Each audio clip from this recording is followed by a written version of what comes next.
In 2022, donations from the top 50 U.S. contributors declined dramatically to $14 billion.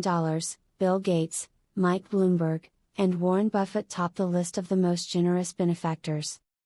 According to the Chronicle of Philanthropy's most recent annual tally of these donations, the 50 Americans who gave or pledged the most to charity in 2022 committed to giving $14.1 billion to foundations, universities, hospitals, and more. This amount was 60% less than the inflation-adjusted $35.6 billion they gave in 2021.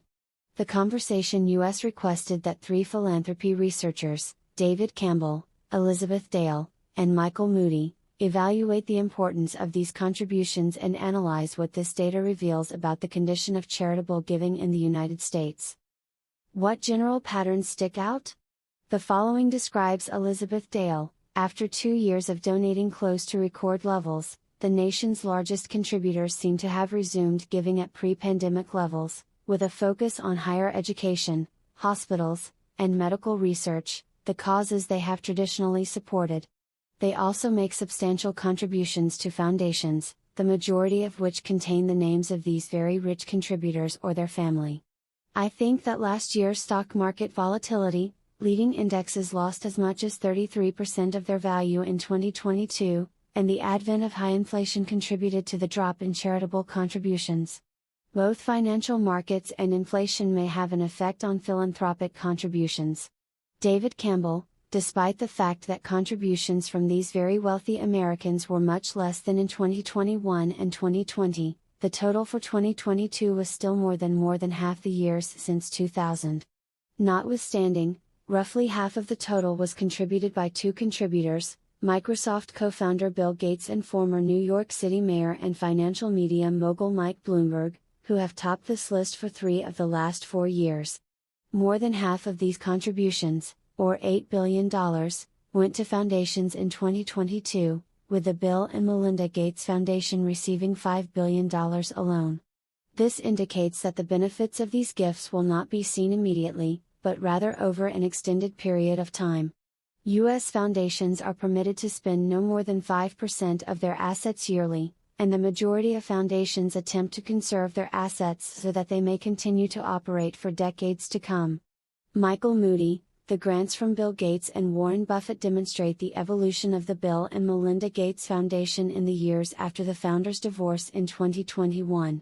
Bill Gates' contribution to the foundation was made solely by himself, while Buffett's large donations last year went to charities managed by his family rather than to the Gates Foundation, the organization he indicated years ago would get the majority of his riches.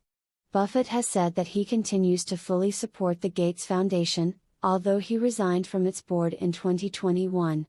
This board has subsequently acquired additional members unrelated to Bill Gates and Melinda French Gates. What is most surprising about the largest donors? Campbell. Not only do some donors consistently appear on this list, but they also have a clear vision for their philanthropy and consistently use it to focus on a few core passions. John and Laura Arnold on a specific set of public policy issues, such as reproductive rights and civil rights, Gates on global health, and Bloomberg on higher education access, public safety, and gun safety. Dale. Only 19 of this year's top 50 contributors are among Forbes' list of the 400 richest Americans. In an age of high income disparity and an effective tax rate of 8.2% on the richest Americans, it is important to pay attention to those who do not make significant charitable contributions. It may be simpler to focus on Bill Gates, Bloomberg, the Arnolds, Sergey Brin, and a few other contributors who have been among the nation's top philanthropists for many years, such as those on this list. I also find it intriguing that 3 major contributors renewed their support for the Alzheimer's Drug Discovery Foundation Diagnostics Accelerator. Leonard Lauder, an heir to the cosmetics business of Estée Lauder Kiz, Amazon founder Jeff Bezos, and Bill Gates each contributed $11.25 million to this initiative, which they helped create in 2018 to investigate techniques to identify Alzheimer's disease sooner. Moody. None of the top 50 donors in 2022 were under the age of 40, and just 5 were under the age of 50. Given that baby boomers have 9 times as much money as millennials, it is not surprising that the top contributors tend to be older. However, some members of Generation X and millennials are beginning to reach the ranks of the world's richest, so I anticipated to see a greater number of them on this list. Which worries do you have? Moody: I believe a lot of Americans would agree that one of our major challenges as a nation right now is our division and our seeming inability to overcome it. Yet with the noteworthy exception of Pierre and Pam Omidyar, who fund initiatives to promote free and fair elections as well as what they call constructive politics via their Democracy Fund, few of the major donors are focused on addressing this divide. Dale: I'm shocked by how little money in 2022 was explicitly specified as being allocated to the environment and climate change, particularly considering the climate-related calamities like Hurricane Ian in Florida, hot waves in Europe and floods in Pakistan, and India.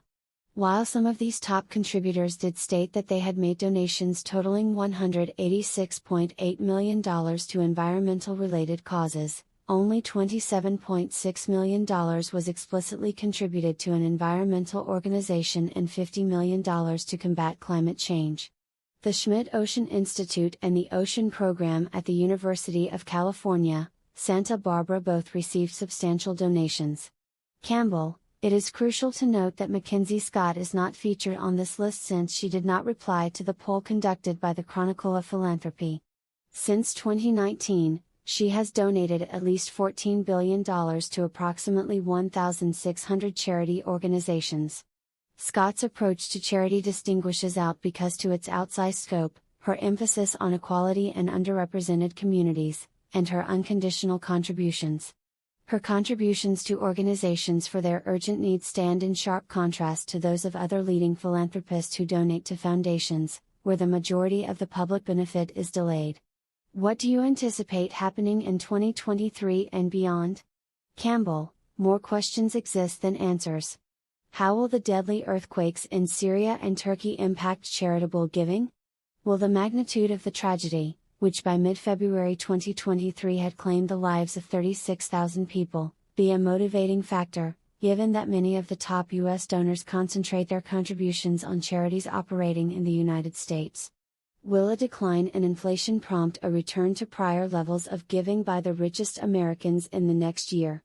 Next year, I expect to see Melinda French Gates on this list. Will her giving look more like Scott's, making gifts to groups that address equitable concerns a priority? Or will it seem more conventional and long-term, promote foundation contributions and be developed by the advice of in-house experts?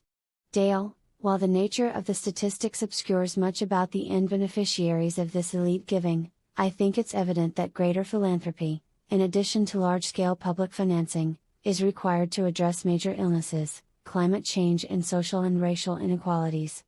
I'd want to see more of these donors make attempts to work together and a quicker delivery of funding from foundations.